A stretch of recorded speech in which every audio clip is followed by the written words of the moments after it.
Июль этого года. Глава Карачаево-Черкесии Рашид Тимрезов и президент Международной ассоциации Алашара Муса Экзеков в торжественной обстановке проводят закладку первого камня в основании будущего спорткомплекса. И вот, спустя 4 месяца на месте бывшего колхозного гаража уже прорисовываются очертания будущего спортобъекта. Строители уже завершили так называемый нулевой цикл работ и приступили к монтажу конструкции. После окончания монтажа металлических конструкций следующим этапом пойдет у нас установка сэндвич-панелей. Это ограждающие конструкции, в том числе стеновые и кровельные. После это отделочные работы, это инженерные сети, естественно, работы по благоустройству.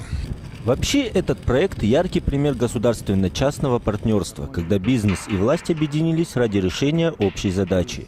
Расходы в значительной степени взял на себя уроженец села, бизнесмен Муса Экзеков. Площадь комплекса составит 1300 квадратных метров. Здесь будут все условия для занятия борьбой, боксом и игровыми видами спорта. Комплекс будет включать в себя тренажерный зал, а также медицинские, административные и бытовые помещения. Ежедневно заниматься спортом здесь смогут более 200 человек. Радмиру Нагаеву 12 лет. Половину из них он занимается вольной борьбой и уже достиг неплохих результатов. Сейчас его, как и десятки других ребят, на тренировки отвозят в соседнее село. Там тоже хорошие условия, но, как говорит мальчик, дома все же лучше. Каждый день, когда я иду со школы домой, я вижу, как строится это здание. Я хочу, чтобы побыстрее построили это здание и хочу поскорее тренироваться. Мои друзья тоже будут здесь тренироваться. Говорят, что будут хорошие условия. На объекте постоянно задействованы 15 человек и 3-4 единицы техники.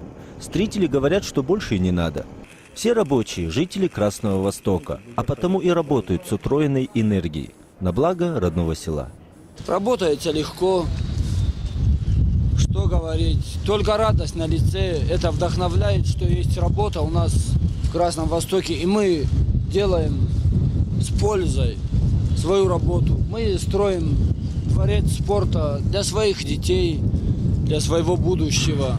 По окончанию строительства самого здания рабочие приступят к созданию сопутствующей инфраструктуры. Посадят зеленые насаждения, проложат дорогу из брусчатки, установят скамейки и освещение. Срок окончания всех работ – конец августа 2017 года. Эрнест Чуков, Мурат Кимрюгов, Архыз, 24.